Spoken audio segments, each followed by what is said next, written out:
Hi, I'm Lori and I love books, and today I'm going to go through some of my poetry books and some other miscellaneous books, including some classics because I'm unhauling books today.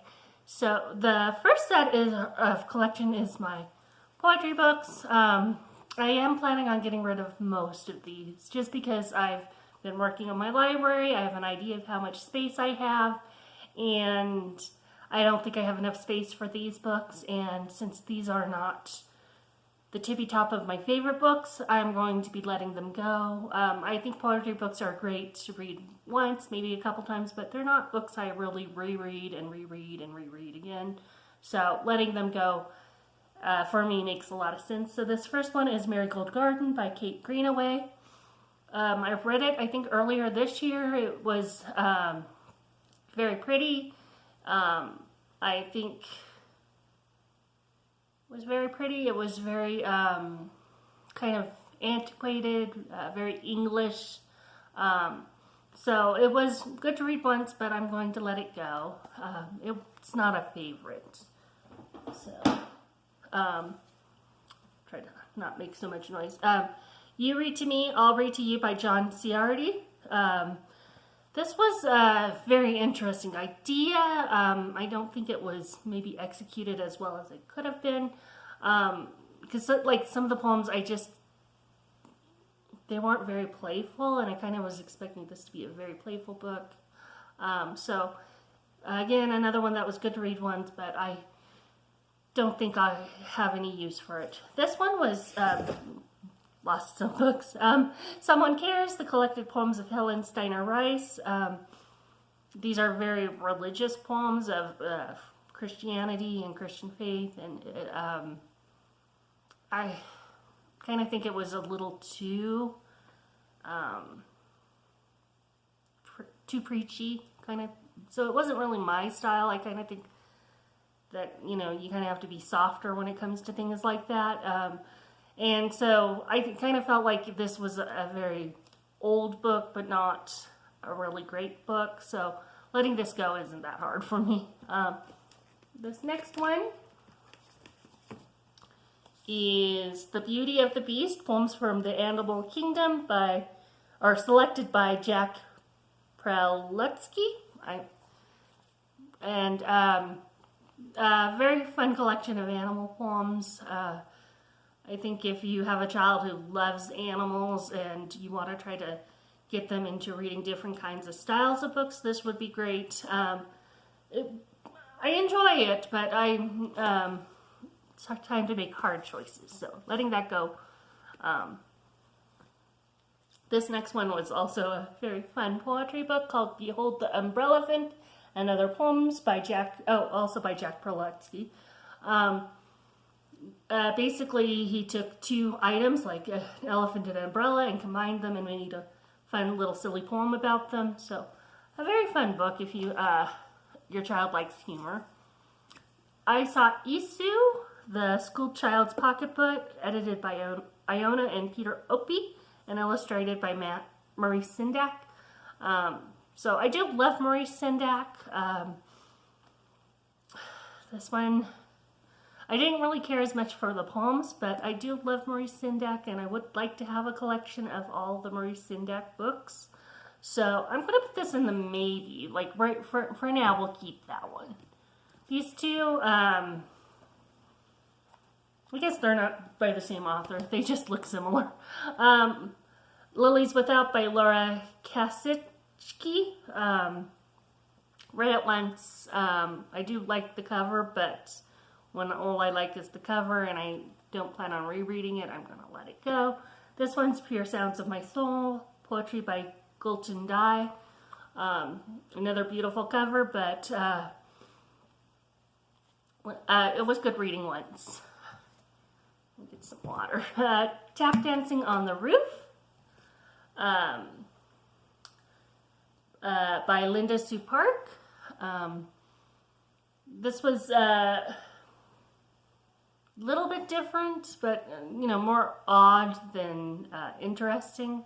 So I'll let that go. The pile is almost falling. Okay. Poems of creatures large and small. And it says Gramercy on the side. I really like this. It's a very nice small book. There's like one poem in here I really love, and the rest I just kind of like, and so that makes it hard. Do you keep it for the one poem you love, or do you let it go for the poems that are just so-so? So I'll put that in the maybe pile. So this one I'm definitely keeping though. Soft Thorns by Bridget DeVoe. These were poems of like recovery after going through something. So very beautiful and empowering. So I'm definitely keeping that one. Wild Embers, Poems of Rebellion, Fire and Beauty by Nikita Gill, and Fierce Fairy Tales, also by Nikita Gill. I'm going to keep both of these. She is my favorite poetry writer. Nocturnal by Wilder. These were an interesting format for poems, where it would like have a poem and then a word and then make another poem based on that word. So it was a very interesting style. I'm going to put this in the maybe pile because I think I might go through it one more time before deciding. The Lost Spells by Robert McFarlane and Jackie Morris. I'm going to keep it. It has a beautiful owl on the cover. It's just got gorgeous illustrations throughout the book. So I'm definitely going to keep that because it's just a beautifully illustrated book. So Child's Garden of Verses by Robert Louis Stevenson. I'm going to keep this because I can put it with my classics section. So I'm going to put this with the classics. And Old Possum's Book of Practical Cats by T.S. Eliot. I read this once, and I thought it was really weird, and I love the illustrations. Let's see if I can get it. So, very happy, silly-looking cats. I'm going to read it one more time and keep it. It's just so weird. I don't even know if I like it or not.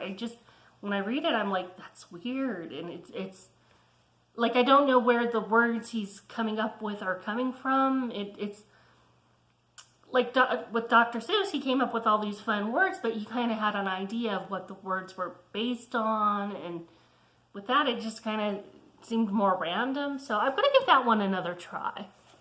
So these are storybooks now. So this is Hope for the Flowers, a tale partly about life, partly about revolution, and lots about hope for adults and others, including caterpillars who can read. Words and pictures by Trina Pullis. And this was a fun book to read about two caterpillars who are trying to find their way in life and eventually figure it out. So it's a good book. It's very inspirational. I could probably put it in my spirituality books shelf. So, I don't know. I'm not sure about this one. I'll put that in a separate pile because I really don't know. Like, I really liked it. And it was a very simple book to read, but it also had a lot of power behind it. This one I am going to let go of because it doesn't really fit in anywhere in my collection. And that's Beneath the Moon, Fairy Tales, Myths, and Divine Stories from Around the World by Yoshi Yoshitani. A gorgeous book. A lot of myths and fairy tales and things about from different cultures that I had maybe heard a couple things about, but like kind of explaining what that mythical creature or story is about. So it was a very beautiful book, but it just doesn't fit with my collection, so I'm going to let that go. But I do recommend it. Oh, nope, I missed a poetry book. This one's definitely a go, though. The Thousand Wells, Poems by Adam Kirsch. I didn't like it. I'm not saying it was bad or anything. It just wasn't my style. It was kind of about New York and streets and not about nature. So I like things that are more calm and relaxing to read, and that kind of felt like city traffic. So these are both the same book with just different covers. I really like the movie, and so I got both books. The movie was 5 Feet Apart with Cole Sprouse and not sure, I don't remember her name. It's been a while since I've watched the movie too, but I loved the movie. So when I saw that they had two different covers, I couldn't decide, so I bought them both. And then I didn't like the book as much as I liked the movie, and so I'm definitely going to let go of both of these because I still have the movie and I like the movie. Am on the Orient Express. If you saw my movies from, I think last year, it might have been 2 years ago. I really enjoyed the book. I really enjoyed the adventure I went on, but I'm not going to reread this, and buying every Agatha Christie book to read is not something I'm wanting to do right now because I have a ton of books on my TBR that I already own, so I am going to let that one go. This one, I had bought 2 books with different titles, and they turned out to be the same book, and that's the Winnie the Pooh cookbook, and so I'm going to keep the other one, and I'm going to let this one go, because that one came with a paper cover, and this is just the book. And it also has kind of that unappealing color. This one I've had for a while, and I have not read it yet. And that's Wild Rituals, 10 Lessons Animals Can Teach Us About Connection, Community, and Ourselves.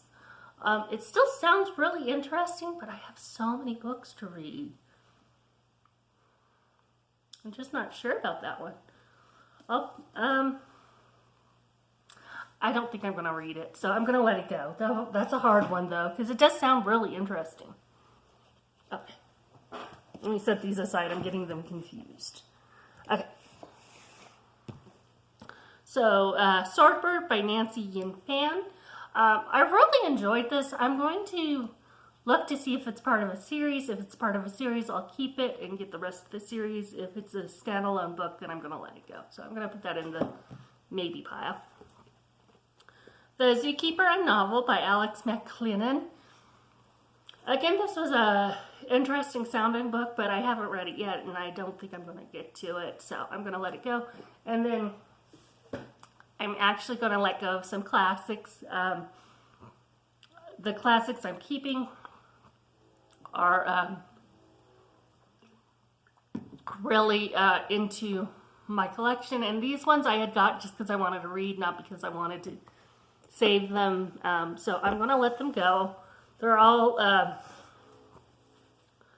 from the Barnes & Noble. They're all with the similar cover. So Heidi by Johanna Spyri. I have read Heidi before, and I do plan on rereading it. The Adventures of Tom Sawyer by Mark Twain. A Little Princess by Frances Hodgins Burnett. I'd rather get these classics in covers that I think are prettier than this.